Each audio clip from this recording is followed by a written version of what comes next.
Welcome to the Crimson Comedy Show!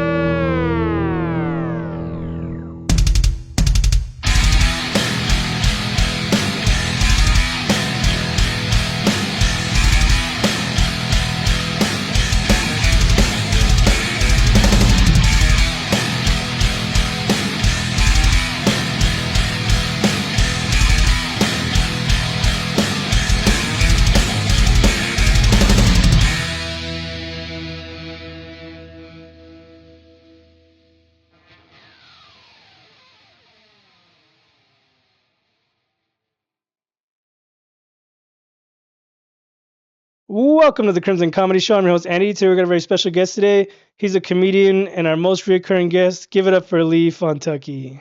Thank you. Thank you. Hell yeah. Hell yeah. I like that name. You like that name? No. Lee Fontucky. Did I call you Lee by accident one Yeah. time? You call me Lee right now. No, I know I did that on purpose. But one time we were texting and my phone autocorrected Lee something and you're like, hey, I like that name. Oh, damn. I wish I remember. You don't remember that? Was it Lee Fontana? I might have said that, but right now I just spiced it up. It said Lee Fontucky. It kind of goes together. You sound like a redneck comic. For real. Anyways, how you been? Dude, been good. Been good. How's the scene out there? I haven't really been out much lately. Well, last night I went to Grand Terrace Loudburger.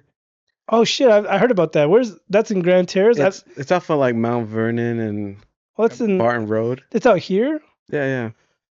I was thinking, isn't Grand Terrace in LA? It's by Colton and like Riverside kind of area. The city of Terrace, where's that? Is that the same place? Oh, I think that's a different. Grand Terrace is by Colton. See, I'm getting mixed up. Yeah, I think I know what city you're talking about. I thought city of Terrace was like LA County.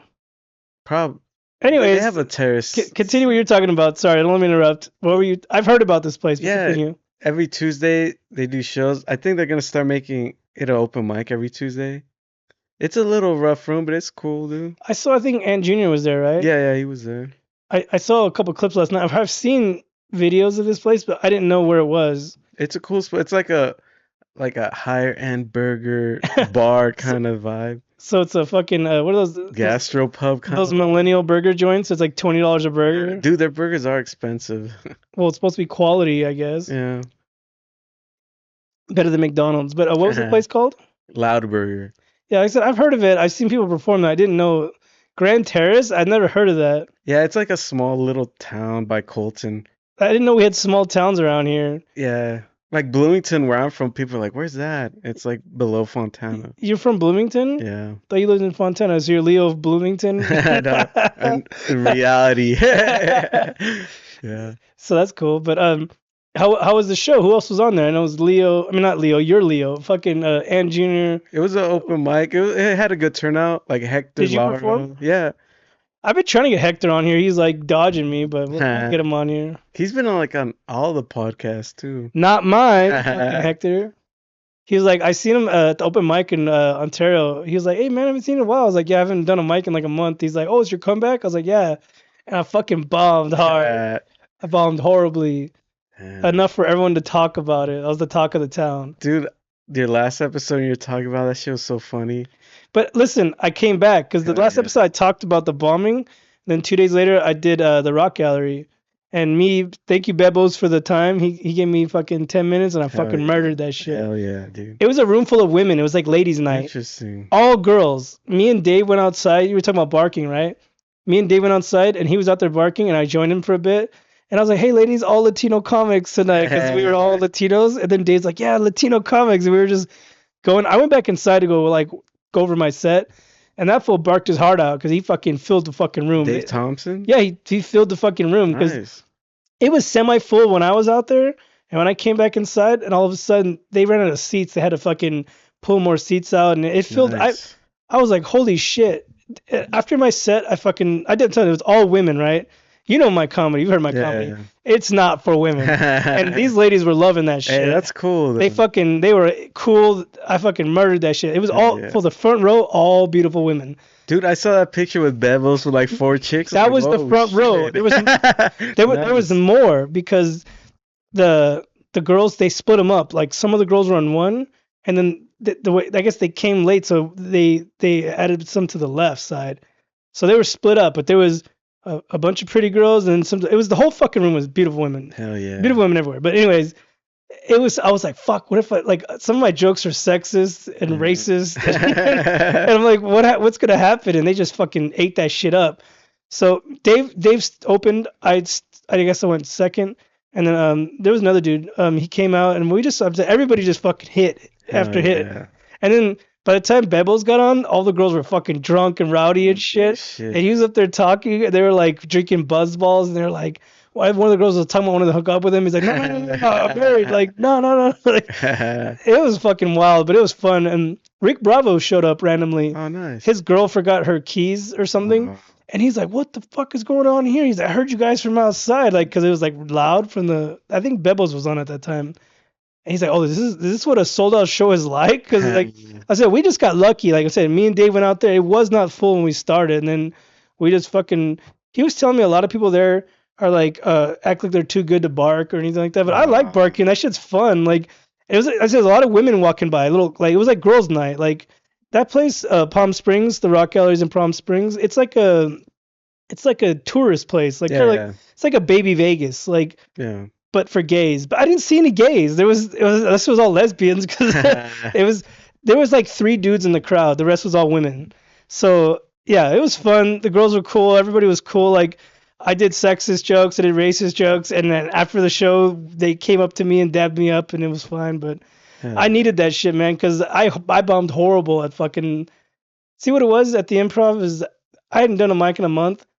And I came out with a few new jokes I'd never done before. I wrote days before, and they just weren't in my head yet. Yeah. So then when I went to do the show, I did an old bit, snuck in a new one, did an old bit, snuck in the new one, and they just went. Like, it landed this time. I didn't fuck them up. I didn't freeze. Hey, so fuck you, C's. C's was talking shit. He's like, hey, you fucking bombed horrible. Like, hey, but guess what? I fucking murdered at the fucking Rock Gallery. And then the dude hit me up. He was like, hey, you want a headline here? And I was like, nah, fool. Like, I want to talk about this. We talked about this. I was like, I turned him down. I was like, I am not ready for headlining. So you were saying that this is the new thing now. Like, I guess the road is faster this way. Yeah.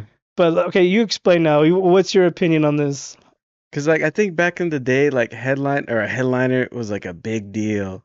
But now, like since so many new comics are headlining shows, I don't think it has the same like weight that it used to. But don't you want it to have the weight? I don't think it. Do you want it to be special, dude? If everyone's headlining, no one's special now. Like everyone headlines at a year or two. It's not a big deal anymore. Like I said, my hat's off to anyone who does. Yeah. But to me personally, what is a headliner? To me, a headliner is someone who's got 45 to an hour of solid fucking nonstop material, right? I also think like ideally a headliner should be like 15 years in.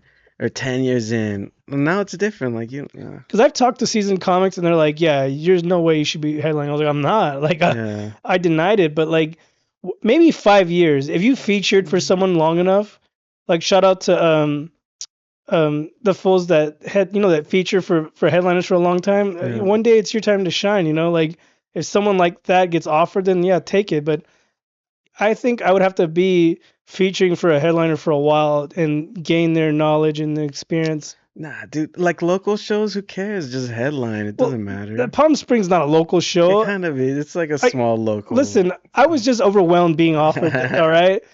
Like right now, if someone hey, you want to headline the Rock Gallery, what would you say? If they were like, do you want to do 20 minutes? If they didn't tell me headline. They didn't say 20 minutes. They said headline. They didn't say how. I immediately assumed.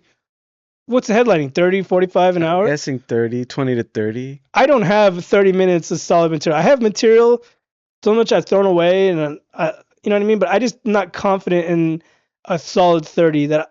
Because how many times have you gone to shows where someone's doing a 30 and the crowd gets bored? Yeah, that's true. It's hard to keep the crowd excited engaged the whole time. For real. So to me personally, I'm not on that level. I'm not ready, and I'm gonna stay where the fuck I'm at. Like I'm an opener. It would have been a good experience though to try to do 30 in front of a crowd. I did 10 minutes in front of them, and I was fine with that. Like, was that Bebbles came on and he just fucking murdered punchline. Like they couldn't even breathe, and I was just like, I am not that guy. He's been doing it 15 plus years. The other guy he brought on doing it 15 plus years, and they have the experience. Like they can engage the crowd. They know when to switch shit up if Yeah. something fucks up. Like I don't have that knowledge, like. Dude, but have you seen the people that headline the Rock Gallery? I don't know if they're considered headliners, Listen, bro. I don't know. That place is new. I had done it one time, and I loved the place. It was cool. Shout out to the owner. Shout out to Dave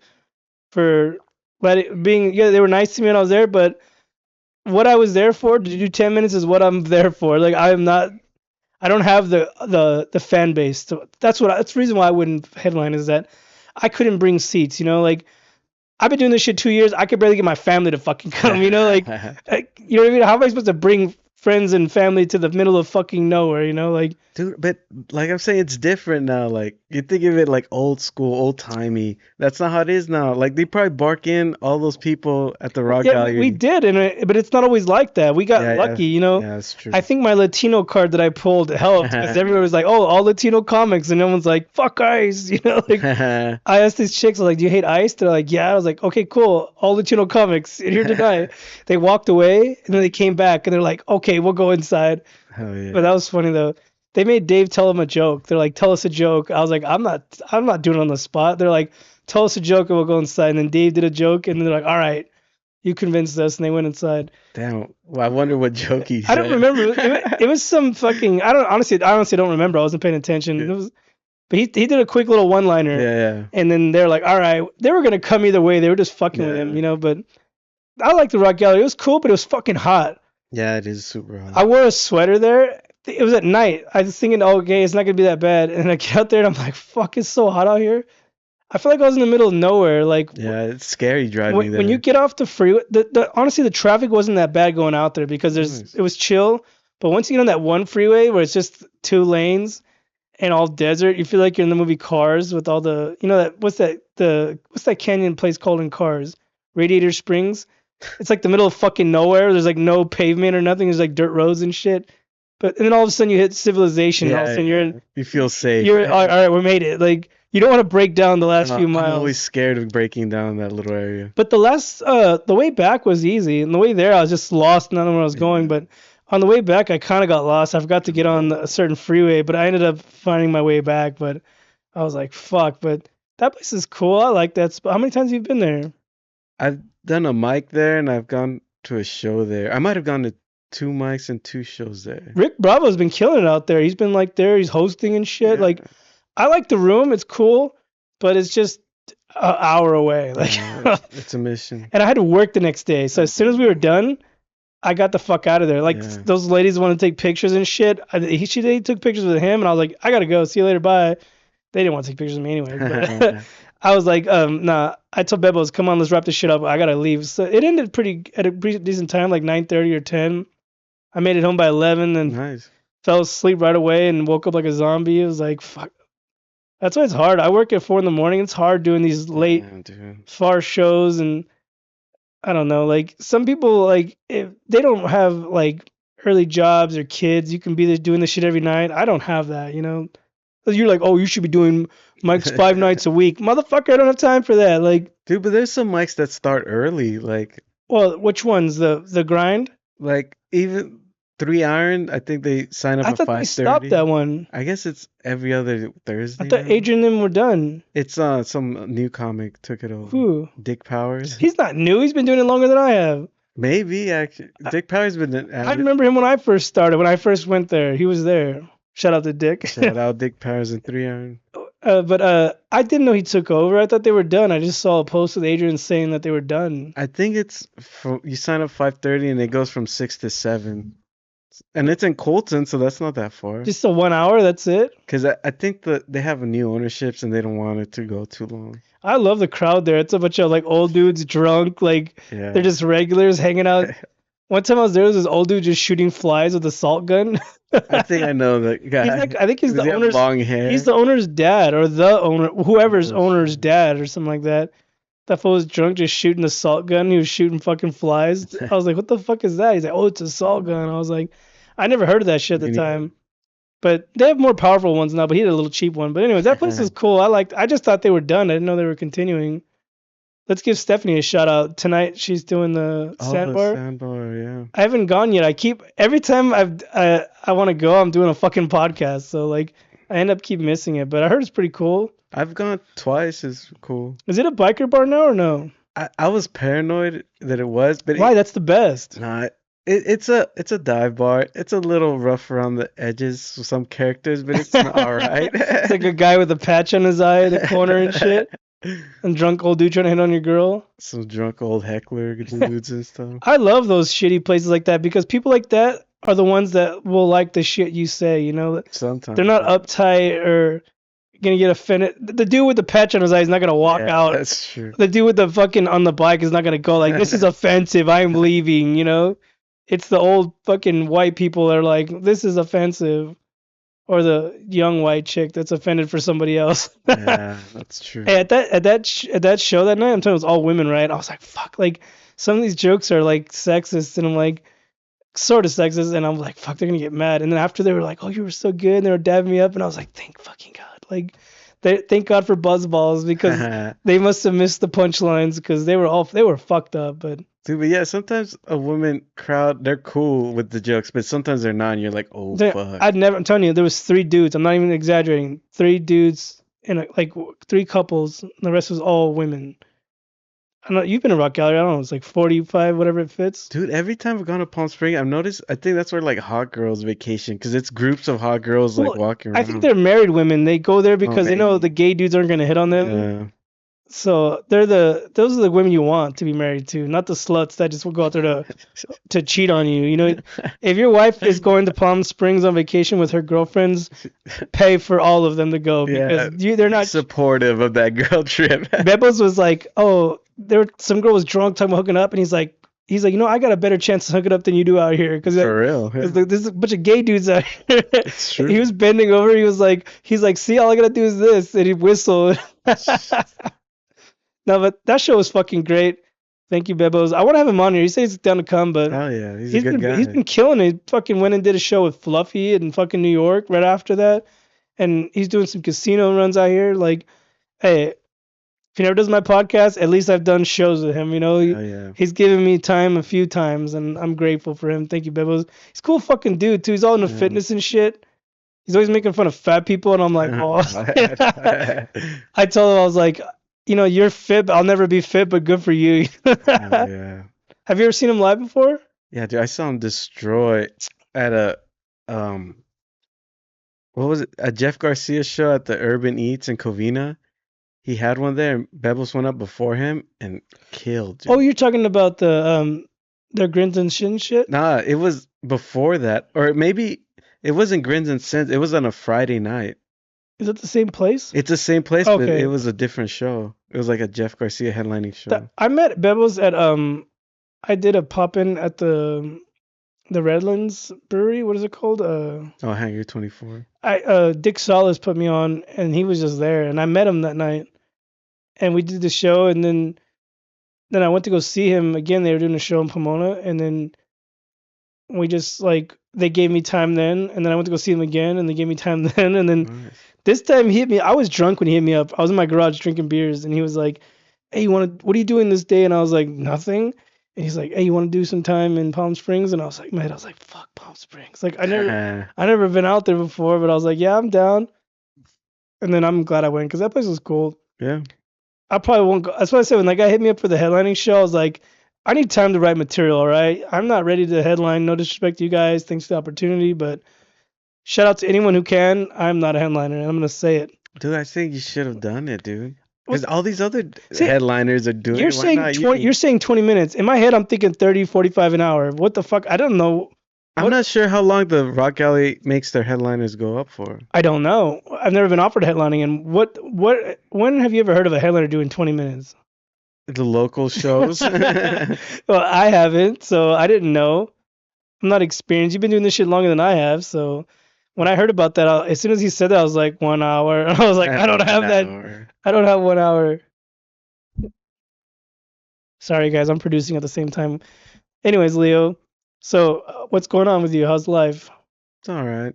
Johnny Gold's probably loving this shit right now because we just right off the bat talking about comedy. I want to talk about life, Johnny. We're going to take a break. How's your life doing? Life's all right.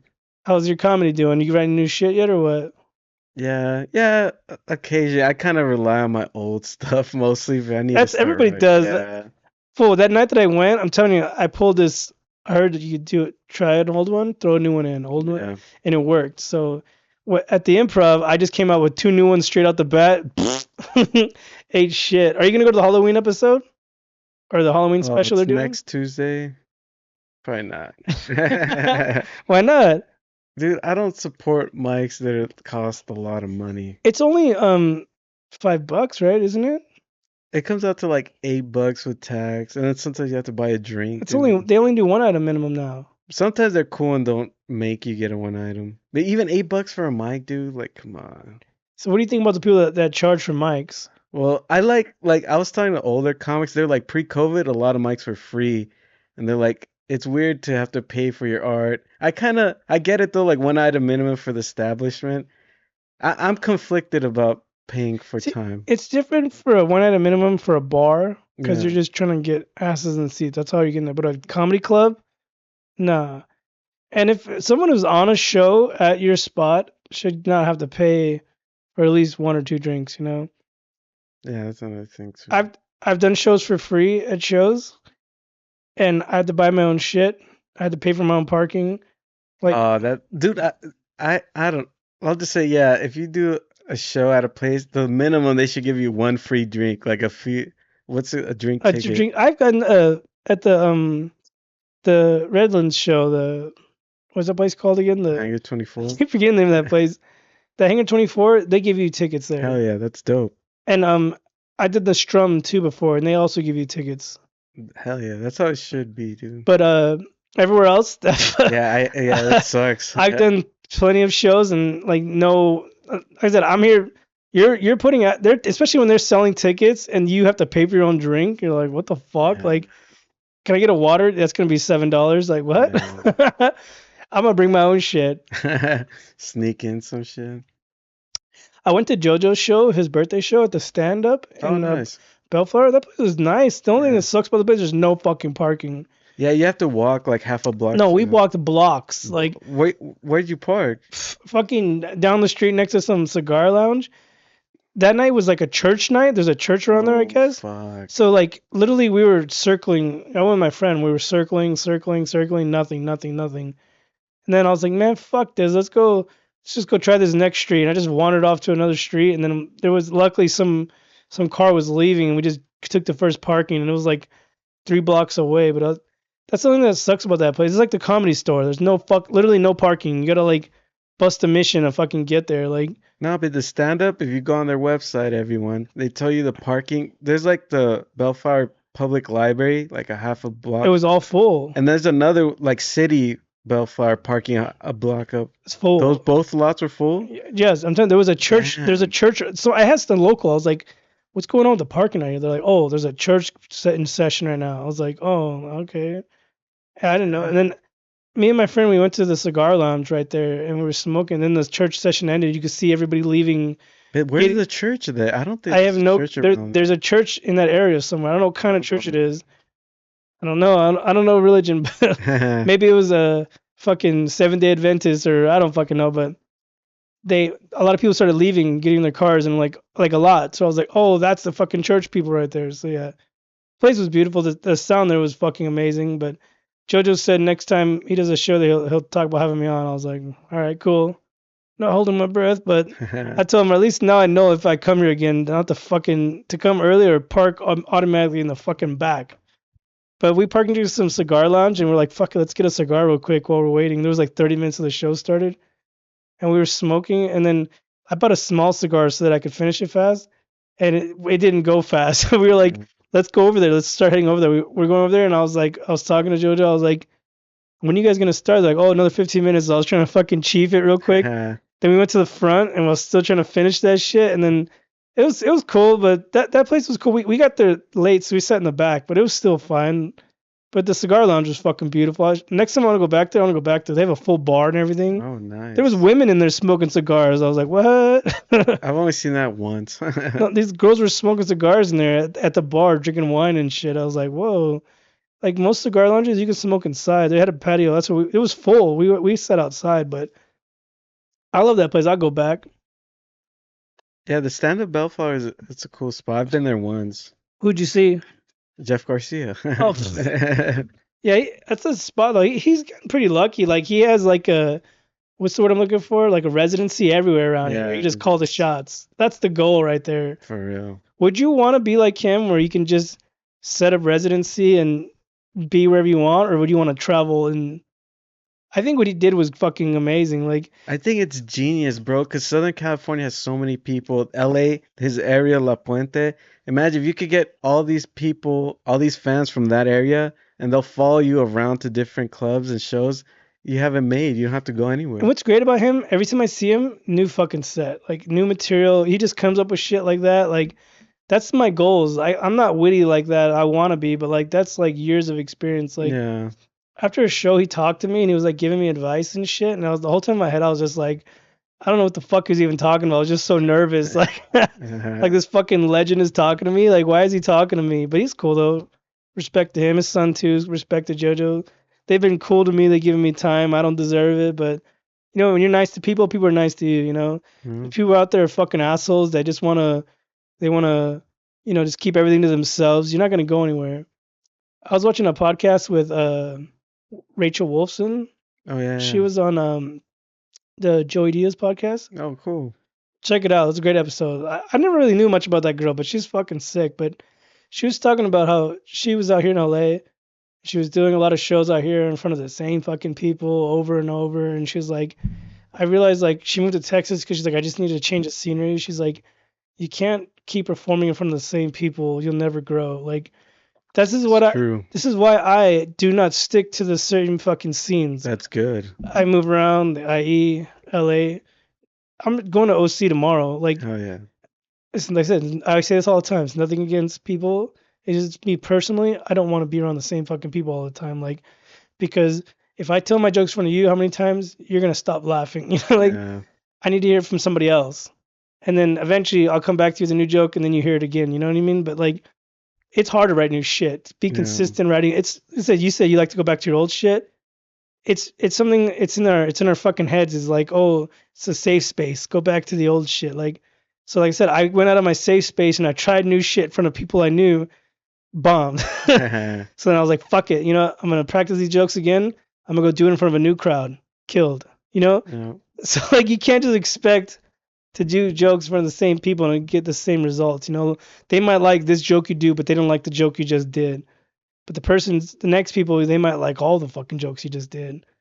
I don't know what the fuck I'm talking about. I've been drinking, but No, but I it sounds heard good. a joke only works twice if someone's Yeah, heard it. After twice, they don't laugh. And also, what I like about doing different mics, people get too comfortable with the venue, like the mic, yeah, the setup. the So if you're sound. comfortable somewhere, you're not like trying. You have to be nervous and See, scared. I hadn't done the Ontario Improv in so long. I hadn't done it, and But I you've found, done it multiple times, but though. I'm saying I haven't done it so long. It's been, I'm telling you, like well over a year since I did it. And when I tried new material, if I felt like a newcomer again, like the lights are fucking intimidating. All the people you're looking at you. You don't want to fucking bomb. I went up there and blinked out. I don't remember what the fuck I was even talking about. Like that's how my first experience was on Ontario Improv was going blank and not knowing what the fuck I was talking about. And it happened again. So Dude, but I did like you went to the Brea Improv. That's cool. Like a different place, a different atmosphere. You don't know where the bathroom and the lights. I like that. Like a whole different, with different comics, different faces. I swear it levels you up. It forces you to like, yeah, and I did the Brave Improv and I murdered that hell night. yeah, see? And that night I had tried two old ones and one new one. The new one for the first time, and I hadn't done that one in like 6 months. But the that night it was just when I went up there, like everybody was killing it that night. So I just had confidence, like, oh fuck yeah, this crowd's eating it up, like they're gonna love this shit. And I went on almost towards the end, and I thought like fuck, like I was gonna get called.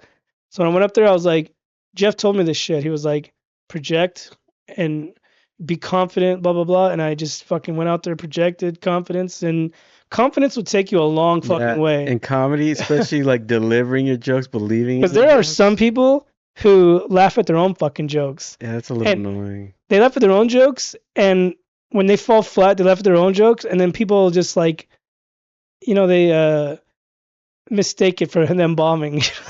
Or it's like, or sometimes they do little comments when their joke doesn't hit, or like Yeah, you have to say it confidently and that's it. Move to the next joke. Don't like comment, oh, that didn't work or whatever. That Nope. bombed. I've seen people where they're bombing and they just laugh at their own jokes and then play it off that way. So it's like, whatever. Bro, your last guest did that a lot. Who?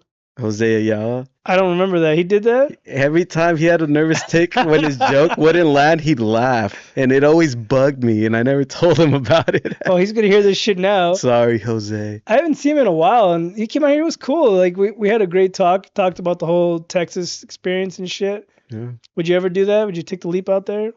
I think since everyone's done it, I want to go somewhere else. Like, you gonna go to Seattle or something? I always want to go to Portland, check out their comedy. Who's out there? Isn't Selena Johnson out there? Yeah, a former guest of the pod. Hit her up, because she went out there with Sabrina. Sabrina. They've been killing it. They started their podcast again. Shout out to Off the Hook with Sabrina and Selena. But I loved having her. When I first met her, I knew she was gonna kill. Like, from the first moment I met her, she just had that confidence, and just her fucking writing and delivery was already on point. Like, some people, you don't have to learn this shit. You just already have it, you know? Like, Jeff was telling me, like, some people have this, some people don't, you know? Either you do or you don't. So, like, if you don't, you better fucking try really fucking hard. You know, this is what you want to do. But I think you could, like, be unfunny and just, like, learn. Like, take a comedy class or read a comedy book, and you could get funny. Hey, I think it could be taught. Wait, talking about comedy books, I have one over there. You were talking about it. Yeah. You can take it. I have several. We talk a lot off of mic. We talk a lot about comedy off mic, but I was telling him I had books that I've read, and I just felt like Chinese to me. Like, I couldn't understand them. Like, I read this before I started comedy. Yeah. Now that I'm experienced in a comedy, maybe if I went back, they would make sense to me. But some of these, like how to do joke books or whatever, they didn't do anything for me. So maybe it'll work for you, but yeah, I have one over there. It's on the side of I found one recently. It's on the side of my bed. My little one was like, "You have a book about comedy? Isn't that cheating?" No, it's not. And I told her, I was like, "Well, I've only read it a few times and I didn't understand it." So, and it's been at my bedside ever since. But some of those, like, creative writing, or like, some of it does get complicated and advanced and weird. I don't like when it gets to that level. I have several books, and each book is completely different. So you're just like, huh? Like, reading different different that's what I'm looking for, like, perspectives from different people. It's a whole fucking different. Like, so, like, everyone have been recommended, like, Owen Parker recommended me just another book called On Writing. It's just about writing. Is that Stephen King? Yes. Yeah, I've been meaning. I have that book. I haven't read it. I have it too. It's in my garage somewhere. I read some of that, and yet again, I was just like, Chinese to me. I'm like, what is this shit? Like, when I was in school, I fucking hated reading, writing. I hated school in general. School was boring to me. But now that I'm, like, doing comedy, like, I have to sit down and write, and I'm just like, fuck, like, this shit is boring. Like, what's your writing process like? Dude, I'm more like, I write notes on my phone and then I expand it more. Same. Because, yeah, I can't, like they say, sit and write every day. I know I need to do it. I can. It's restrictive to me. It's hard, yeah. That's like anybody who, like, writes a movie or a book or something like that. Like, they, like, you got to go rent a cabin in the woods to go write your novel or something, you know? Like, dude, but they say you have to write at the same time every day. Like, pick a time, and then that's your writing time, and just write whatever. I don't have a free time at the same time every day, you know? That's a good point. I don't know about you, but I don't. Hey, you know what it is? The first 10 minutes on the toilet when I wake up. The morning glory. Have a little notebook, dude. It just they say even write about whatever you think. Yeah, just writing in general. Yeah, it doesn't have to be funny or anything. Just write whatever's on your mind. What do you get your comedy inspirations from? Like, who do you look up to? Well, I don't have, like, a favorite comic. Like, when I was a little kid, your favorite black comic, go. Dude, when I was a little kid, Chris Rock, bro, like, his Bring the Pain and what's the other one? Bigger and Blacker. Like, those are, like, the two best specials ever. I like him, but he's just fucking loud. Like, yeah. That's part of his delivery, though, so yeah. that helps. Dude, I heard supposedly Chris Rock first focused on sounding funny. Yeah, it's his voice. And then he focused on writing funny. You know what's funny, too, is no matter what he says, is Gilbert Gottfried. That fool... distinct voice, yeah. Whatever the fuck he says, he's like... I saw a video of him on YouTube talking shit to somebody, just him cussing somebody out, and I'm like, God, that's so hilarious. Just hearing his obnoxious voice, but... Dude, but I've heard supposedly it's better to sound funny than write funny, or like it Hey, gets you more laughs or we something. both sound funny. Yeah, we both have distinct voices. Before we started, we were like, I was changing the levels of the sound. He's like, wait, I don't know if I sound loud enough. We had problems in the past, and he's like a fourth time comer here. Yeah. Back in the day, I had shitty audio. Now the audio is great, the visual sucks, but the audio was horrible, really bad. For the first time I had him on here, he was like so low. Yeah, that was my fault. He was talking like Edward Gein.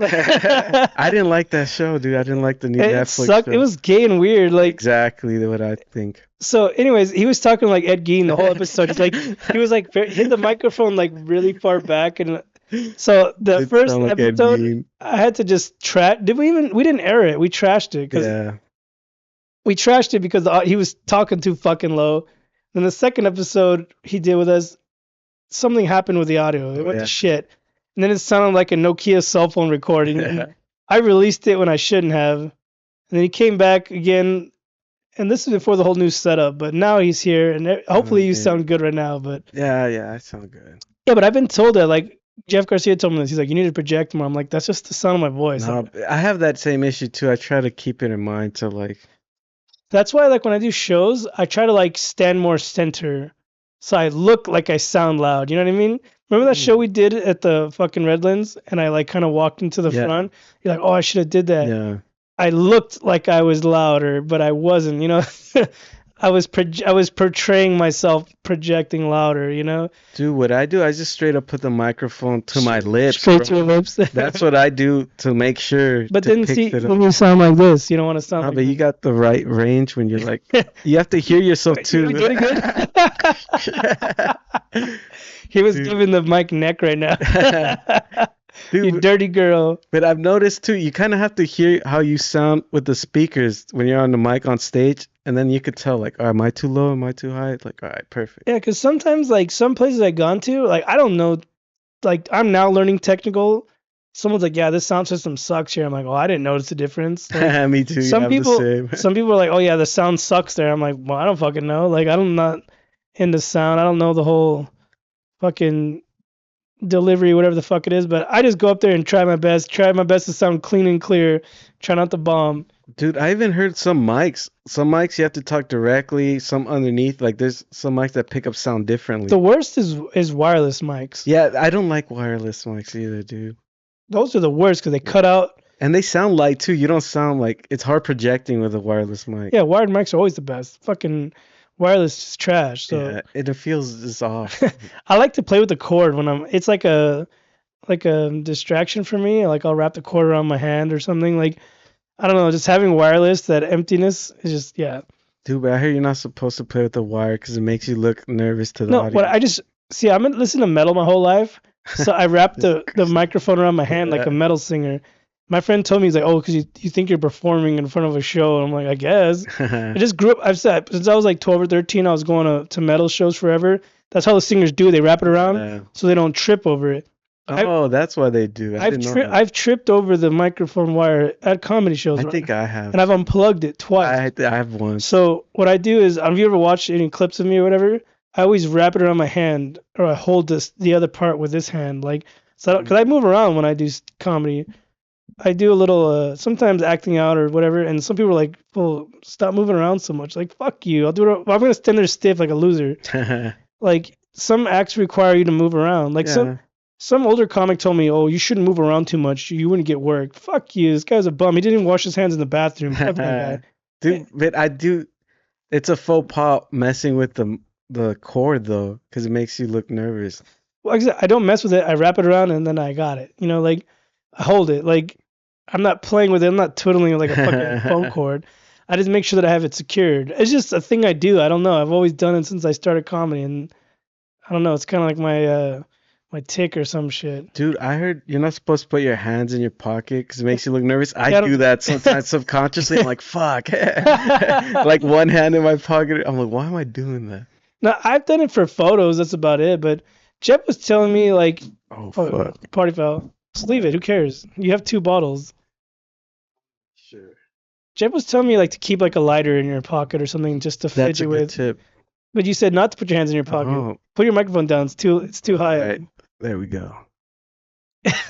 My bad. You're fucking it up. Let me see. Let me fix it now. Oh, wait, I think I got it. Dude, that's too far. It has to be like right. All right, now it's we good. we were talking about you fucking up the audio the No. last few times.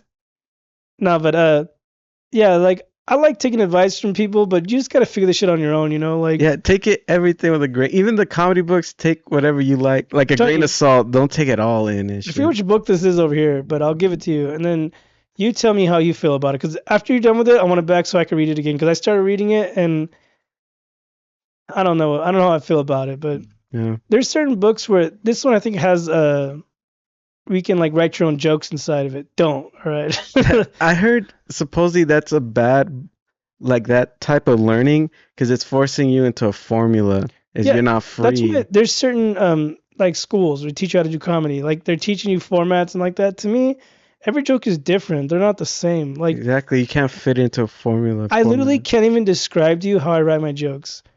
If you were to break down my joke in front of me, I wouldn't even know what the fuck you're talking about. Do you understand what I'm Yeah, saying? yeah, I get it. Like you have a bit right now. If someone who knows how to analyze a joke analyzes your joke, like you remember that bit I sent you about Nick, Yeah. and you were analyzing it. He did this, he did that. If someone did it to me, I'd be like, I didn't know that. Dude, I have a hard time seeing comedy live and analyzing it. Other comics are on it, like they're doing this. I'm like, damn, that's crazy. I notice when I'm watching live is the stage presence. Yeah, yeah. It's engaging, the moving, the hand movement, like 'cause you're telling a story and you're like just simple gestures, even face expressions Yeah. count. Supposedly you have to do more eye face expressions doing I don't like I feel hacky doing that shit. It's some of it requires that shit, you know, like Like act outs and stuff, yeah. so I do some acting outs because it requires it. So Yeah, you're yeah. explaining the story, but like I said, well, how do you feel about I mean like improv schools or comedy schools? I've never done any. I heard it was gay, but I took I've read a comedy book. Shout out well the Tao Comedy Studio in Koreatown. It's called The Tao of Comedy by Bobby Oliver. It's a great comedy book. I recommend it to do everyone. you have it? Yeah. So swap it out, bitch. Give me your book. Oh, trade. We're gonna be Hell like yeah. a barter bookstore in here.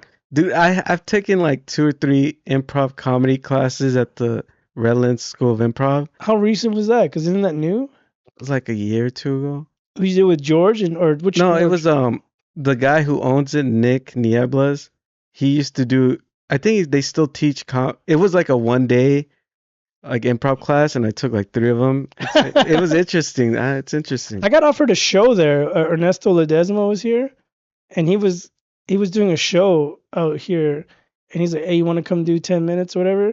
And I was home alone with my little one at the time. Nobody else was home, so I was like, I can't. Like, I was telling you, you're like, "Oh, you should have brought your daughter." I'm like, Yeah. she's fucking 6. I couldn't bring her with me to a Leave her comedy. in the car. No. So I had to pass up on that place, but I almost had a set there, but I had to tell him, I'm like, you got to tell me ahead of time. You can't tell me an hour before the show, like, hey, come to fucking Redlands and leave your daughter at home. Dude, they're doing. I might go to their Wednesday mic. It's every Wednesday. Sign-ups at 8. Starts at 8:15. How is that room? Is it like the Rock Gallery, just a little small room? It's bigger, I think, but it's like a very supportive, comfortable vibe, like the Rock How Gallery. much does it sit? More than the Rock Gallery. But what is it besides it's an improv class, right? It's like they do comedy shows, improv shows, comedy classes, improv classes. Do they sell food and drinks there? I think they have snacks. Yeah, they do. I have to check it out. Like I said, I've heard about it. I got invited to it. It was just if my wife was home, I would have been like, hell yeah. No. But now she's got a new job where she works days now, so she'll be home with the kids at night. So now I have more opportunities I can stop turning down. You know, like Hell yeah. I've turned down a lot of shit because I'm home alone with my 2 daughters. But It happens. my oldest one is 16, but I still don't really trust her to leave. You know what I mean? Like, babysit. it's just she's always on her phone and Yeah. not giving a fuck. Like, I don't want to put that burden on her. Like, oh, you're old enough to have freedom, but here's your freedom. Take it away. You know? Do you have any siblings? Yeah, brother. Older or younger? Younger. How much older are you? 2 years. Did you have to babysit him when you were little? No. Oh, your mom was always home, or what? Or like when you have 2 kids, like they're fine, bro. Nothing's gonna happen. There's 2 How old kids. were you guys when you started like watching yourselves? I think probably like He's like, we still don't. I think it was like 9 or 10 Oh, around jeez. there, I thought I it was like think. teenagers. But my daughters are 10 years apart. So like my oldest one, she's a teenager now, and the little one like adores her, and she's like, "Get away from me," you know. Like, so I'm afraid, like when I'm gone, if I leave them home alone, like they'll just be fighting the whole time, you know, like Maybe. because the little one will be bugging her, and she'll be on her phone talking to her friends, not wanting to talk, you know. So like I said, I don't want to put that burden on her, so I try not to. Like she watches her once in a while, but I'm not trying to fucking go an hour out of my way and leave her home alone, you know. So. Yeah.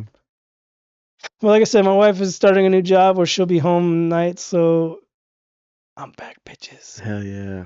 Listen, I took a month off of August and I came back and I flopped like a bitch. But guess what? It's never gonna happen again, all right?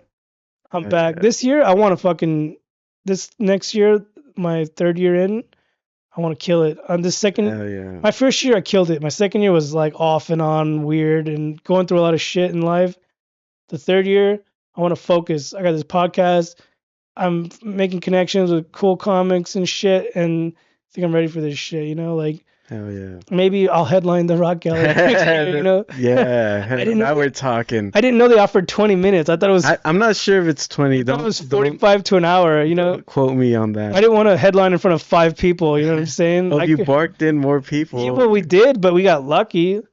I pulled the Latino card in front of white women, and it worked. No, but have you been there like when it was sold out or when it was dead or?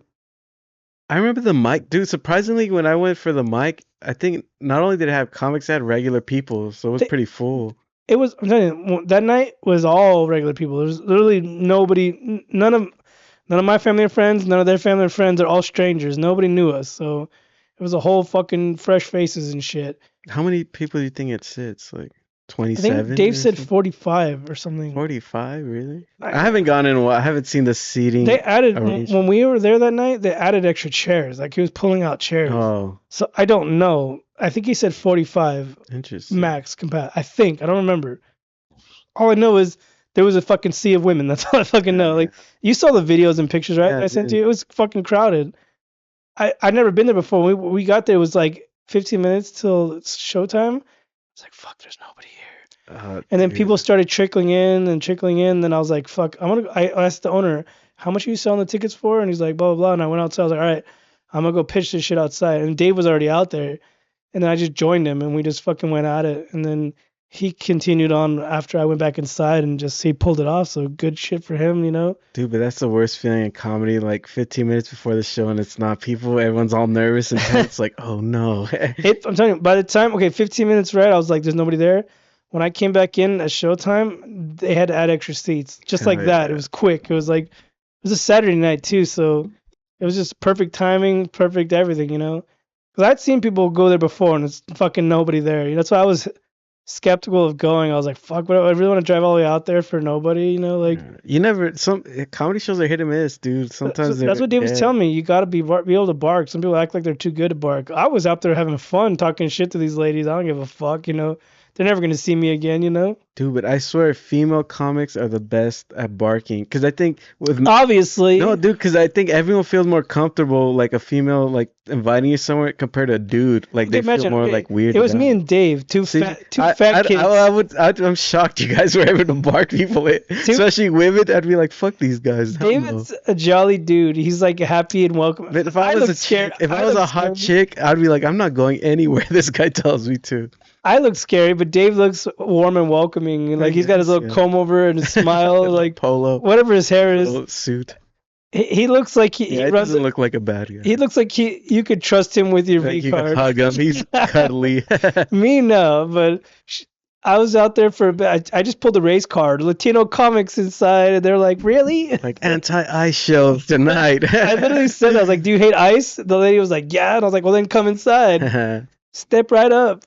Oh, yeah. No, that place was cool. That was, I guess you could say that was like one of my first comedy club shows. Like, I've done open mics at comedy clubs, but I've never been on a show. You know what I mean? Yeah. So I'm supposed to do Brea. I've been talking about this for like 7 months now. It's never happened. It's never. I'm gonna keep bragging about it. I've won the Brea Improv set of the night, bitches. And then I bombed Ontario Improv. So, you know, humble yourself. Life happens, you know. Dude, but the Brea Improv's so big. Because what I like to do, even at the Ontario Did you go Improv, were you there? nah, Should have fucking went. I know. It was a show. It was probably the biggest open mic I've ever seen in my comedy career. Dude, but I like to count the number of people at shows and mics, and the Brea's too big to do Well, that. it was almost a capacity, and they fit like 300 people. Yeah, so I wouldn't be able to count all the people. I asked Gage, and he said 3 something Damn. for an open mic. That was crazy. Well, technically, it was a show and open mic. Open mic before the show. Yeah.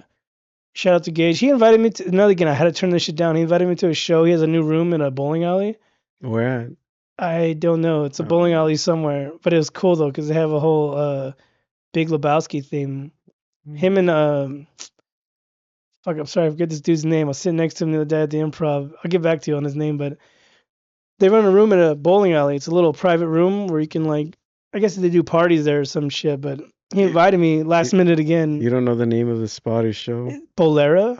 Yeah, but there's a fuck ton of Bolero. I'm guessing it's in Orange County. Yeah, it's a Bolera in Orange City. And I was just like, he invited me last minute, like a couple days before the show, and I was like, fuck, I already had a podcast that night, and I was like, I can't, blah blah blah. And then next time, and I don't think he's done one since, but it looks fucking sick. The room was clean. I just, I regret that shit right after, but I was like, can't be 2 places at once, you know, like.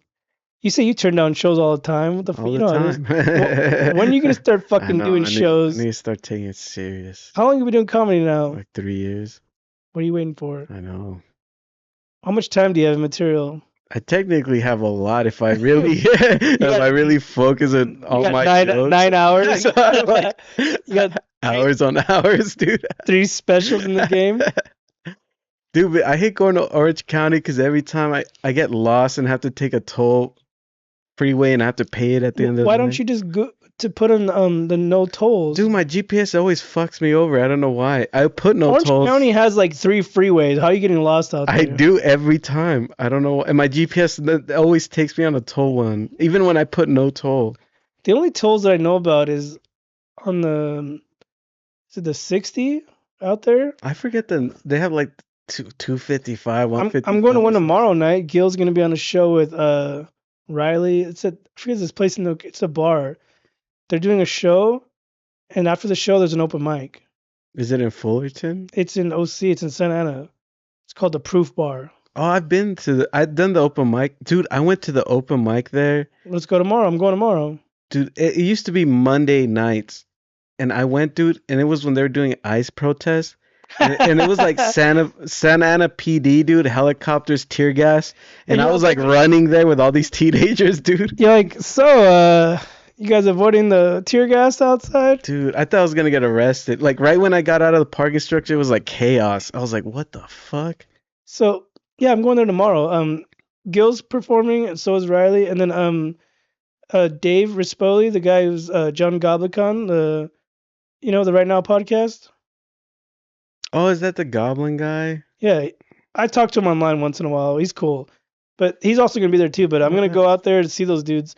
And then supposedly after the show, there's going to be the guy said, because I tried getting on the show. I was like, hey, how do I get on this? Like I don't know, how do you sign up for these shows?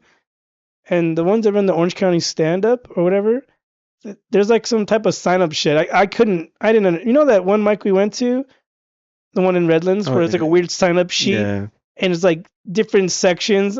I didn't know how to sign up for it, so I was like, I don't know. It said week 1, week 2, week 3, and I was like, fuck that. I was like, huh? Like, so I didn't know how to sign up for it, and I was like, okay. And then the dude's like, oh, we also have an open mic after the show, so if you want to stick around and I might do that. If not, I'm just gonna go hang out with Gil. I haven't seen him in a while, and then he's supposed to come do the podcast. We're gonna do a Halloween episode, so stay tuned for that shit. But the Proof Bar, it's like in a little basement. Like, think of it like a smaller Back to the Grind. Like a way smaller Back to the Grind. How's the parking there? Is it parking structure? I think it's a free parking structure, like half a block down. All right, cool. Because if you're interested, I'm going tomorrow. If you want to go, let's go. We can carpool. You gotta come here. I'm not taking you from your house. You drive here and I'll drive there. And then you drive yourself home from here. But the Proof Bar. It's tomorrow at 9. So I'm probably gonna leave here around 7:30. So anyways, I just want to go chill with Gil. I want to talk to him about our pod, and then Shout out to my boy Riley. I want to go see him, and then Wait, Riley who? Riley Adams. Oh yeah, shout out Riley and his podcast, the Let Him Watch podcast. I told him, I was like, you should do the Full Metal Jacket. Like oh, that'd be a good one. I love that movie. That movie's a comedy, if you ask me. I had him on here. We talked about it. We literally talked about his podcast the whole time he was on here. I love his podcast, but it's a good podcast. I told him you should do Full Metal Jacket. He's like, yeah, that's a great idea, but he hasn't done it yet. Do the fucking Full Metal Jacket, right? But yeah, I'm gonna go check them out. I'm gonna go see them tomorrow, and I've never been there. I've been seeing photos on the online, people performing there, and like it's a cool looking room, a nice looking stage. Shout out to my boy Tech, Tech the Asian kid.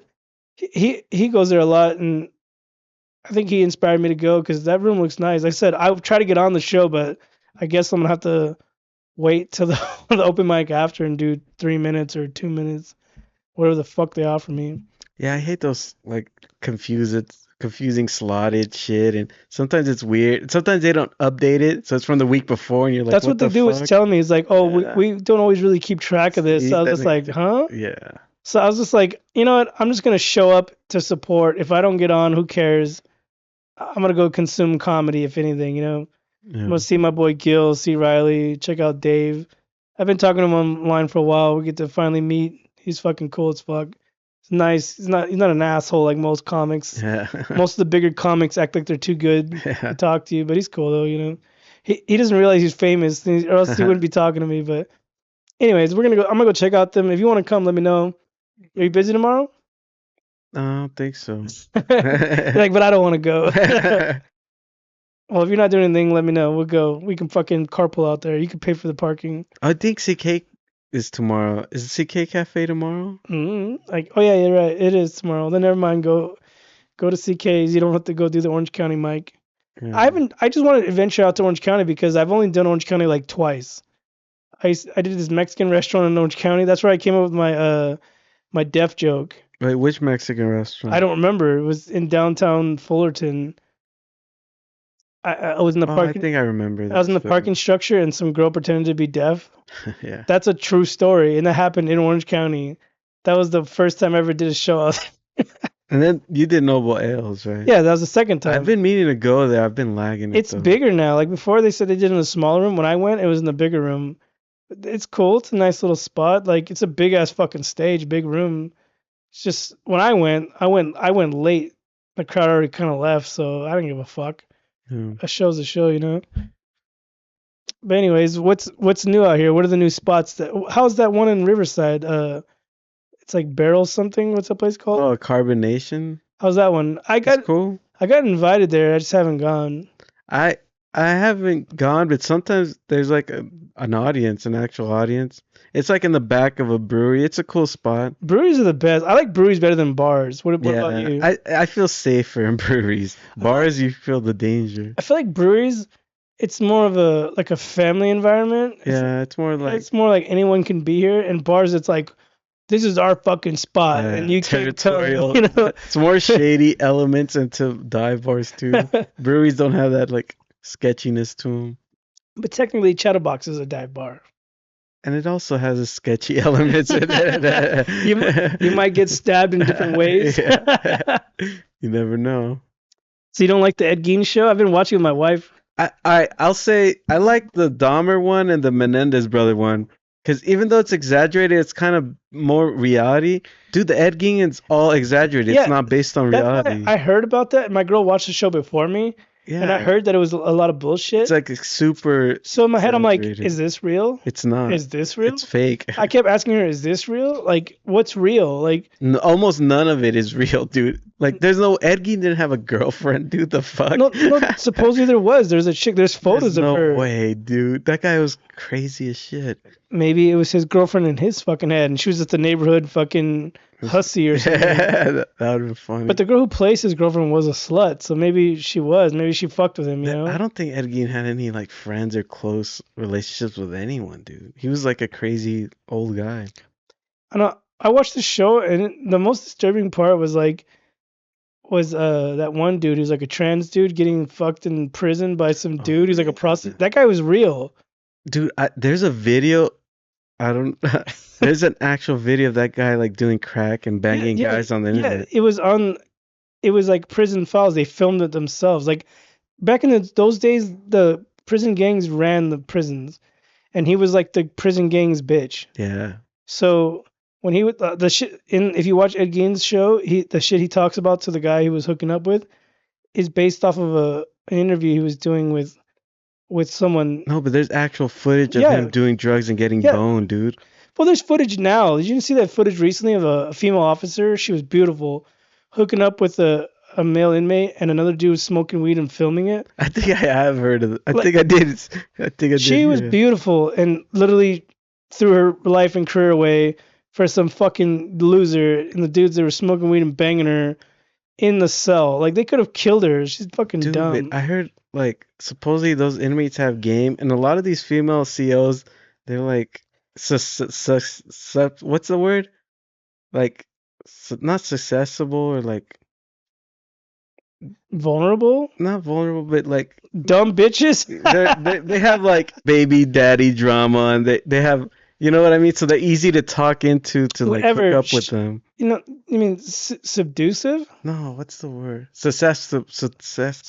What's What's the word?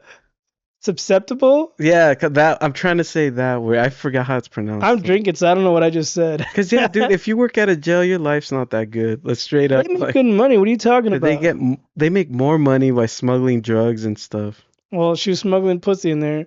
It happens a They lot. said that she like cut out like her crotch area to her pants so that she could have sex easily. Dude, it happens all the time with these female COs. Well, any job you work at, they say the most sluttiest girls in any industry is nurses. Even the nurses in jails, they always bang inmates too, dude. My uncle used to be on dialysis. You're on dialysis, right? Yeah. When you have to do the thing. I used to take him back in the day when I was in high school. I used to drive him to dialysis center, and some of the prisoner inmates have to come to these facilities to get dialysis. Damn. And a couple times nurses had relationships and got fired for. It happens all the time. I'm like, this dude's on dialysis getting his blood fucking circulated and he's getting pussy. I'm like, I'm free with no health problems and I can't get no pussy. So there's no excuses, guys. No excuses, bro. Hey, but I've seen prison shows, or not prison shows, but like documentaries where a guy would get like 10 plus COs pregnant. Like, how? You got.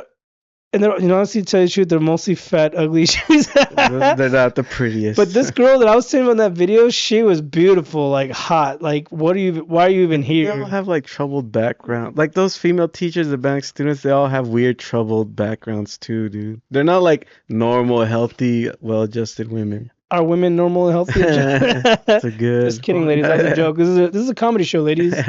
Women are smarter than men. We're fucking dumb. They could be manipulated emotionally though. That's the problem with women are smart. They're highly educated. They have more fucking college degrees than we do.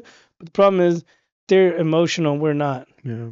You know, we can hook up with a chick and not give a fuck. They can hook up with a dude, or even just the way he looked at her one day, and the emotions run fly. And I'm like, if you kiss a girl, she enjoyed that kiss forever. You're like, you forgot about her. I don't remember kissing you. So yeah, women, you're too smart. Learn already. You guys are smarter than us. We're fucking dumb. We think with our wieners, and you think with your brains. And stop thinking with your hearts. But anyways, yeah, the Ed Gein show was cool. I haven't finished it yet, but so far it's all right. I didn't like it. It was a lot of fake. It's too much fantasy. His voice seemed too fake too. I was like, there's no way that guy sounds. I listened to documentaries and he does not sound like that. My wife is like, yeah, he does. Like, no, he doesn't. He's like, hey, mother.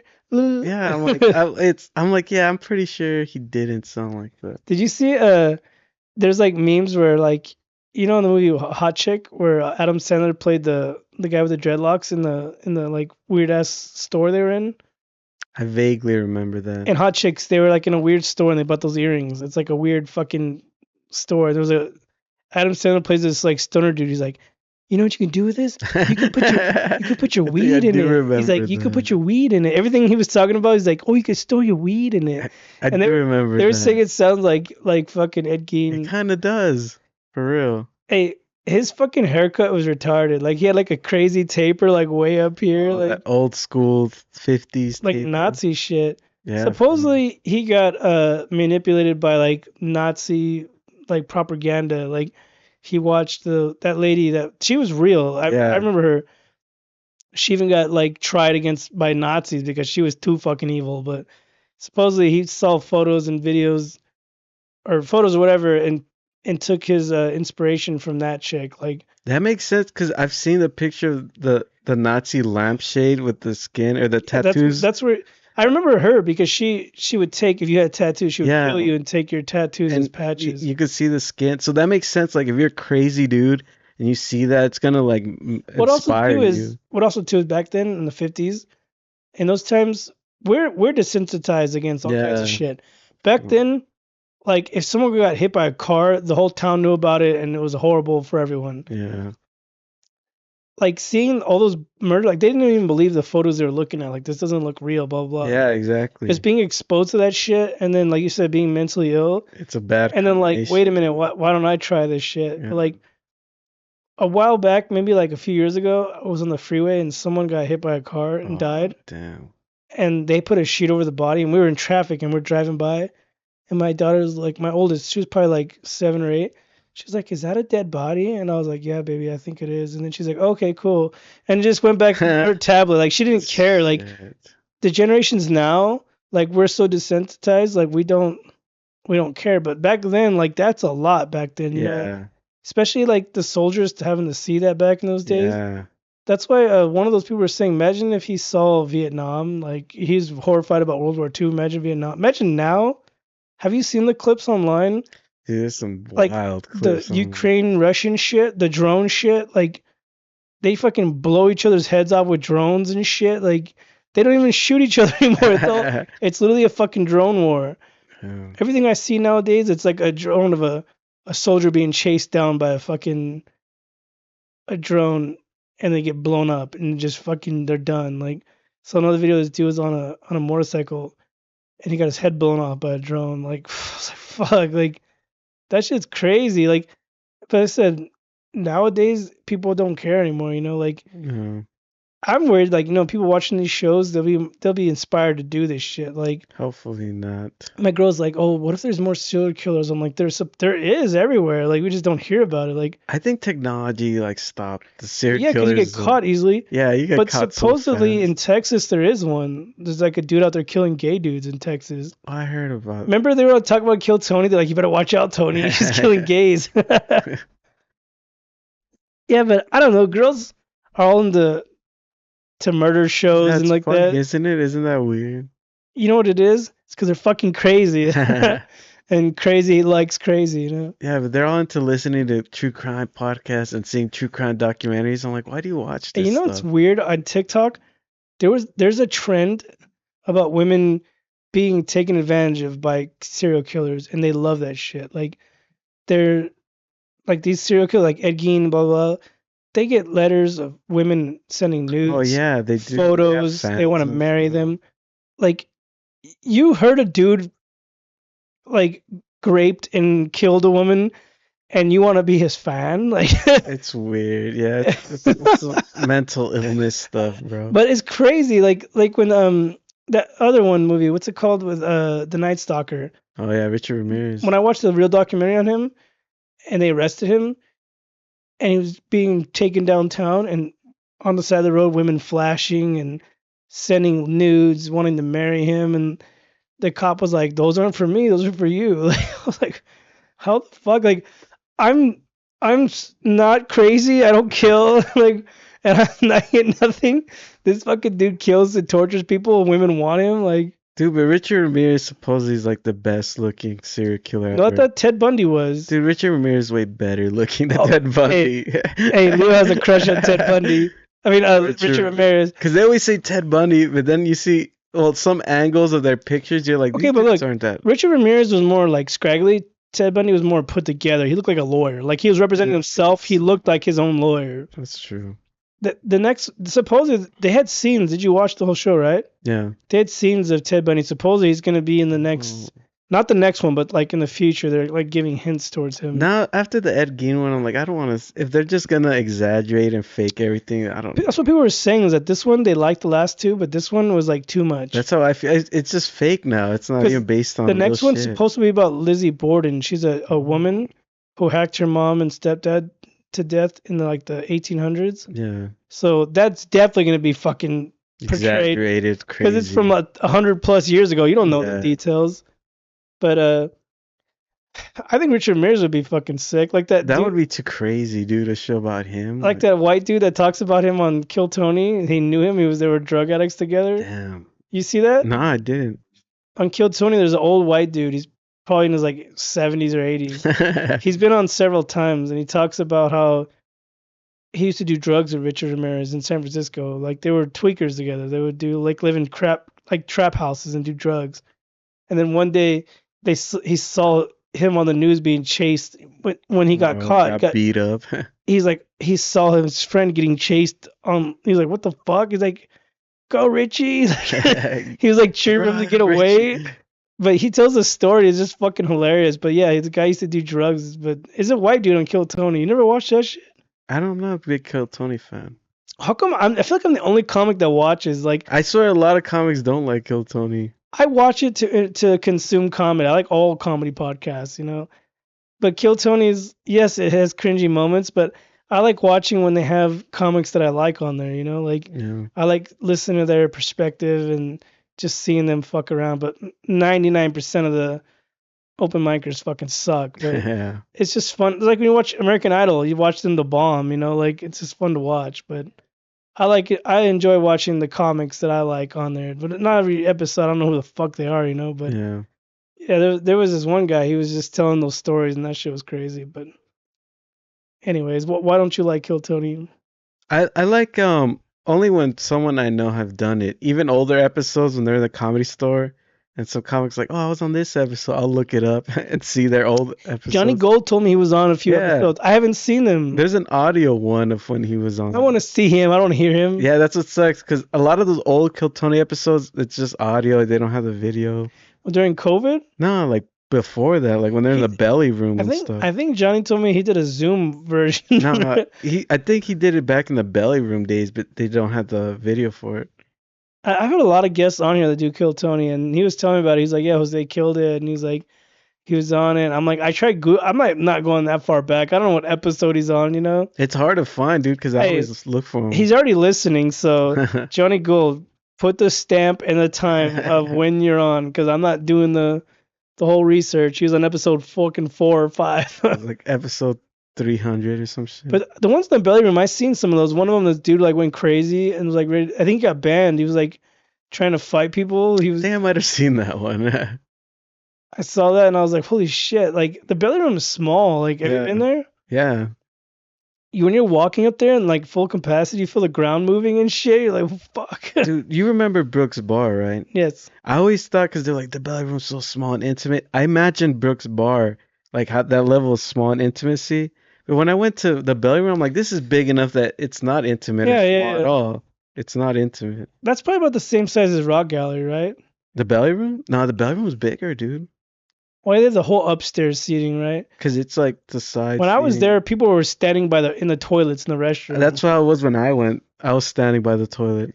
There was a shitload of people. I thought it was the open mic, but I guess it was set of the night, and so many fucking signups, like 300 plus. It was like at capacity. I thought the floor was gonna give way. Like, that would have sucked. I'm surprised one day that floor doesn't give way. That's a good point, because it's an old ass building. Have you felt it? No, I never felt it like unstable. When I was in there, and it just felt like there's people like all along by the restroom in the stalls. Like there was a dude chilling on the stall. Like I had to piss and he was in the way. I was like, excuse me. And yeah, I felt like the ground was gonna give way at any fucking moment. But yeah, that place was cool, but they only gave me 2 minutes and that pissed me off and never went back. That was like when my first year in. Dude, but the main room, I went to the bathroom, and those bathrooms are from like the 60s, 70s. They're like this big, and the toilet's low, and everything's like, it feels like you're gonna break the faucet. Everything's so old and antiquated. Like he has a problem with low toilets. Yeah, I do. He talks shit about my toilets. I didn't even notice. Like, your toilets are small. I was like, yeah, dude. They're pretty. I don't fucking know. They're normal to me. I'm not. How tall are you? 6'3"? Nah, like 6 foot. Bullshit. Anyways, I didn't fucking notice, but that's the natural way. You're supposed to squat lower, right? No, but it's like a straight like ass to grass squat, or what they call it, like tush to whatever squat. Your fucking ass. You're squatting, bro. Your ass is kissing the floor. Yeah, like a legit squat. But I did use the restrooms downstairs. before I went upstairs, and yes, they are shitty. They're like no doors on the stalls and shit. Like it's like a. Have you ever been to the drive-in in Pomona or Montclair? Maybe a long time ago. Like the ghettoest, grimiest restrooms you get ever, like a gas station bathroom. Like you would think all the money they make doing that shit, they would upgrade their bathrooms. I think since it's old, they don't want to fuck with it, like add newer shit to it. At least put nice stalls in it so I don't have to see someone taking a shit. Yeah, I've used the bathroom before the belly room too, by the what's it called, the other room, the original room. Yeah, that bathroom's also like old and sketchy looking. Yeah, and stuff. When you first walk in on the bottom to the right, there's a first restroom. Yeah. There's a window you could see outside. Yeah, dude, yeah, you're. I was taking a piss and I could see people outside. I was paranoid because they're walking down from the belly room. I'm like, oh shit, could they see me? You see a little worm. Now, oh shit. I like that place, but the parking sucks there. Just like I said, it's like the stand up. I don't know how they've been there that fucking long and haven't bought a parking space or some shit, you know? Where? The Comedy Store. It's just been there since the 70s. People love that place enough to. What did they do back then before Uber or drop off? You know, like back then was taxis. They could taxi there. Dude, I parked. There's like a parking structure on Santa Monica. The Comedy Store's on Sunset, right? So Santa Monica, and it was free. But dude, I didn't know like those streets are like this. 90-degree angles. I walked 90 degrees up for like 20 minutes. I got to Comedy Store, I was like sweating and out of breath. Dude, it was terrible. When Stephanie was on here, or Stefana, I'm sorry, she was talking about when she went there and she had an older truck and she was trying to take those hills and it was like those hills about to blow her engine. Because I did construction out there and had a Honda and I had a stick shift and I was about to blow my motor going up those fucking things. I was like, Exactly. Those hills are no joke. But she said the same thing with her truck. She said she started rolling backwards or something and she thought her shit was going to blow out. I was like, for real, it's fucking, it's like San Francisco out there. Dude, I was walking like at an angle upwards because it was so steep. Like I was climbing Mount Everest. Dude, I like sat down halfway and took a break, dude. Like that's how steep that shit was. Yeah, because I parked a few buildings down. Like the company like rents out their parking lot for like $15. So I had to like pay some bicycle $15. Yeah. I didn't think he was real. I was like, this is legit. It's always sketchy. He's like, $15, $15. I was like, are you sure? They're not gonna tow my shit, dude. I was like, I don't know. And then I parked there and it was cool. Like, so I tell people like, there's little $10, $15 parkings. I just got lucky. It was. Dude, now I think it's like $20. Those. This was like a year ago, so I don't know. But I got lucky. Like nobody was parking there. I don't think they didn't trust him. But I was like, all right, I'll trust you. But yeah, it was cool. I had a good time there. It's hard. Like a lot of the shows are during the week on a Tuesday, 9:00 at night. Like who the fuck has Tuesday at 9:00 at night off? Like I got work in the morning, motherfucker. I don't got time for that. It took me like an hour to get home that night. And then there was a crackhead overdose behind my car. Like so like I had to fucking I've told this before, I had to Austin Powers my way out to get the fuck away. I don't know that fucking dude. Fuck that guy. He's trying to ruin my night. Like someone who commits suicide on the freeway, then everybody's fucked. Like that was that guy. I was Dude, like, I think the First Amendment. This one night, I was driving back on the 210, and you remember like all these high school. Yes, like, that happened twice. Yeah, the second time. The retro schools. The second time it happened, I was stuck in traffic for like an hour. I'm like, what happened? They're like, oh, some other high schooler jumped. I was like, it was 2 weeks in a row and separate incidences, and supposedly they didn't know each other. Coincidence? Or, I don't know. I don't know, but they jumped off the 210 and just, hey kids, if you have problems, reach out, talk to somebody, get help. Talk to someone. It's not worth it, and it sucks to cut people off on traffic. I had to pee too, dude. I was holding my pisser for like an hour. I feel bad for anyone who has to do that shit, but life sucks. I try to tell people life is ups and downs. Yep. Find something that makes you happy. Yeah. Comedy makes me happy. I found it. Without this shit, I'd probably be doing the same shit. Well, why are you into comedy? What does comedy do for you? Yeah, it gives you.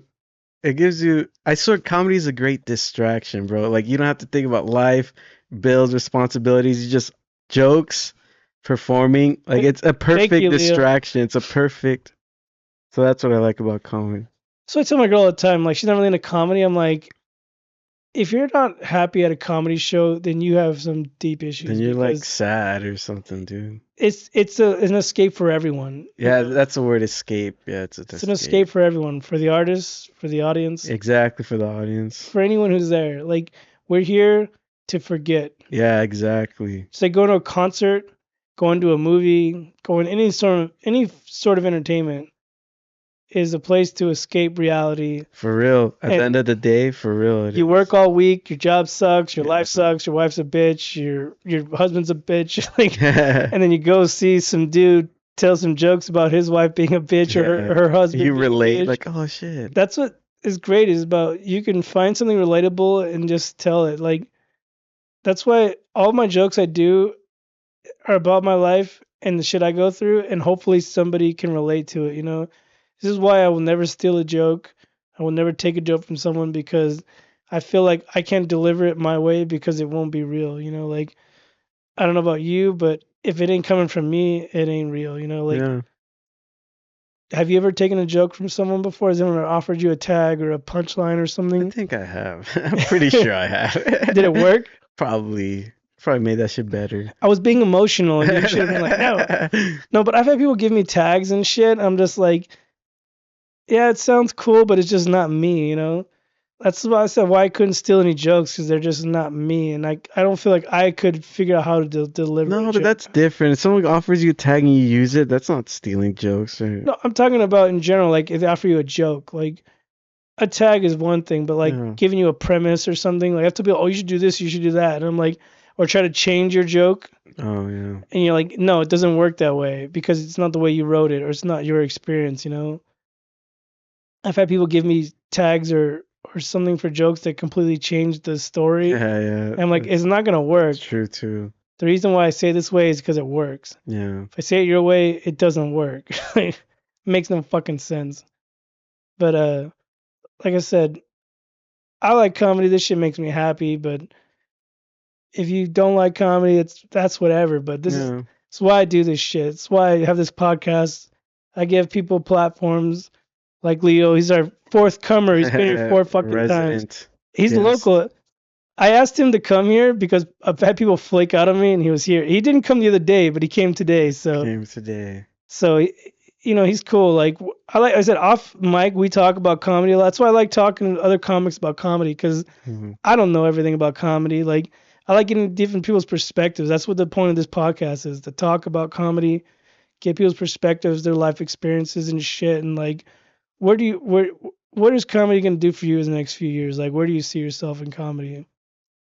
I want to venture out, do comedy, try other states and stuff like Come to that. the OC with me tomorrow. Travel around. Venture. Keep it a little local. Dude, I went to the proof bar and I said this joke. Someone told me this joke and I said on stage and it killed. Like I heard Huntington Beach is the IE of the OC. And like, see, someone told me that joke and I said that shit on stage. Like, damn, I guess I have taken jokes. And it killed there. Everyone died. I was like, oh, I guess it's true. Hey, come tomorrow and do it again. I've never even been to Huntington Beach. I don't know shit. Huntington Beach is nice. I heard it's like hood some parts. No, well, Huntington Beach is like where they do the Trump rallies. It's not hood at all. It's nice. Newport and Balboa is hood. That's ghetto. Oh, Balboa. Yeah, I think I heard that. Balboa and Newport are fucking ghetto. Huntington is the classier. Oh. Huntington is the Rancho of the IE. The OC. Yeah, the OC. They fucked up. Whoever told you that joke was wrong. You misheard them. I misheard. Imagine. You meant to say Balboa is the IE of the OC. Huntington is the Rancho of the OC. In the comments, like it or agree. Because I tell you, Balboa is ghetto as fuck. I think I've also heard Long Beach is the IE of the OC. Oh, yeah. I've heard that that's one. ghetto too. But for sure, in that vicinity, Balboa, Newport, Huntington are right next to each other. That's like San Bernardino, Fontana, Rancho. So shit. Rancho is the Huntington Beach. We're in the Newport right now. There's some weird analysis and shit, but where are we at right now? Anyways, is there anything more you want to talk about? Anything? I asked you to ask any questions to bring up. I'm trying to remember. It's all comedy. Trying to think of good, because we talked about comedy classes. That was cool. Comedy books, headlining shows, headliners. That's cool. So, what do you feel about people headlining? You said. Oh no, I remember. How would you feel about doing a show with someone who got big from social media, but they're doing a show at a comedy club? They're like, "Hey Andy, come do my show, and they're not a comic You mean just like a TikToker? or like a Instagram influencer. I guess I would take it just because I take Yeah. any offers, but like Yeah. if I knew him and he was whack, and like I said, there are comics out there who are like he's saying they're famous TikTokers or whatever, and they have other people close their shows for them. Or just be on their shows to make up time to finish the show. Oh, you're a filler? Yeah, pretty much. They need to cover 90 minutes. They need comics. Hey, They don't I've do already comics. done that for people, so it's nothing new. For social media guys, But though. technically, I don't really care for those social media. But then you were saying Yeah. that that's the future, like the It is the TikTokers, the future. YouTubers. But to me, I sent you a clip of this shit. There's a clip of Fluffy talking about this. He said people that get famous off of a quick viral video, but then they don't have an act. People come out to see them and they don't have an act. That's why they get all these comics to fill in the time. But yeah, and then you were saying I seen that before, where the comic he's got 300,000 followers, and then he's doing 10 minutes, and somebody else is doing a closing for him. So it's like you're cheating your own fans. Like I guess if they're having a good time, it was a good show. They don't know. That's where people don't know. That's like you're watching boxing and that's a good point. You know, you're watching boxing and the main event is some random dudes and De La Hoya and them only did 10 minutes. You What's know, the name of the Jake Paul or Logan Paul fight instead of a real boxer? That's exactly what it is. But listen, that is a good analogy. What pisses me off is that I see these fools with 30,000 followers and they're doing theater shows, and I never heard of them. Like, where the fuck? Dude, that's what I'm telling you. It's the future. Where are they from? Because, like, dude, to fill out a comedy club, say, sell 200, 300 seats, you have to have an online following. If you don't have an online following, the odds of you filling up 200, 300 seats is, like, none. So you have to have, like, you have to be a TikToker or an Instagram guy. I said, it blows my mind. Like I said, I've seen these people do this shit where they have all these followers and they're doing theater shows. I've been doing this shit almost 2 years. Never seen them around. Where the fuck are they performing at? Dude, even comedy clubs don't care. They'll put up any TikTok or Instagram. They sell it out. So that's what I'm saying. You have to have. I've been to the Laugh Factory and I saw comics where their credits were YouTube and TikTok. Imagine that's the future, bro. That's the future. I was like, I have a YouTube and a TikTok. Hey, my daughter has a YouTube and a TikTok. That's the new credits, bro. It's the future. Whatever. We could talk about this forever, but anyways, it's time to wrap this shit up. It's been nice. Is there anything you want to talk about? Anything else you want to promote or talk about? Anything you got going on? Nah, just promote the IE mics. A lot of people don't know that there's mics in the IE. Go ahead, give them let's say Monday, Carbonation. I've never been to that one, but I've heard that guy added me recently, Mike. Yeah, Mike Baker, he's a good guy. I don't know him, never met him, but he added me and I've seen his shows continue. Tuesday, I think now it's gonna be Loudburger and Grand Terrace. Don't forget Stephanie's the Sandbar Montclair. Wednesdays, every second and fourth Wednesday. I thought that was Tuesdays. The Sandbar? Okay, he's right. He knows what he's talking about. Continue. First and third Wednesdays, Stacks in Rancho. Second and fourth Wednesdays, the Sandbar in Montclair. Thursdays, you got Back to the Grind. Or sometimes every first and third Thursday, CK Cafe. I don't know. This is all news to me. Keep going. Every other Thursday, 3 Iron in Colton. I thought 3 Iron ended, but continue. And Friday, not the first Friday of the month, but second, third, and fourth Friday, Uriel does a mixed mic, music, poetry, comedy. You could get up there. Where's this at? It's by kind of by UCR, kind of. Never heard of that. You're the open mic king. I've never heard of it. Half of this shit you're telling me, I'm like, dude. Because people always like, there's mics in the IE. I'm like, bro, there's hella mics in the IE. There's more. I know there's more for sure. There is.